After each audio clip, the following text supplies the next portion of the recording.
Si tratta di un addio o solo di un arrivederci?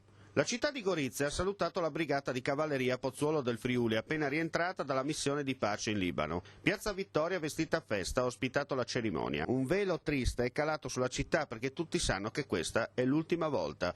Un vanto difeso con tutti i mezzi possibili, ma che Roma ha voluto cancellare, anzi trasferire ad altre funzioni spostando la sede a Bologna. Con la caduta del confine orientale, la disgregazione della Jugoslavia e l'entrata della Slovenia nell'Unione Europea, la difesa della linea da Tarvisio a Muggia ha cessato la sua utilità. Le truppe dislocate nella nostra regione hanno perso lo status di difensori, riqualificando la loro mission. A questo va sommata la mannaia delle spese pubbliche, che ha fatto l'ultima, ma non l'ultima in ordine di tempo, vittima. Gorizia, città, l'intera regione, perde un simbolo, un'ulteriore coltellata alla già delicata situazione socio-economica del territorio.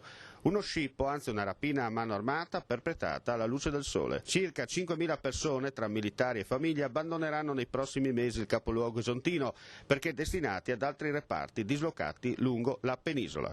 Un commosso sindaco Ettore Romoli ha esortato chi di dovere a invertire la rotta, prima del sciogliete le righe definitivo, punto di non ritorno. Ma a Roma hanno altro a cui pensare, dimostrata dall'assenza del capo di Stato Maggiore dell'Esercito, generale Claudio Graziano, un chiaro segnale che porta a dire, e è talmente clare che ven fur pai bocui.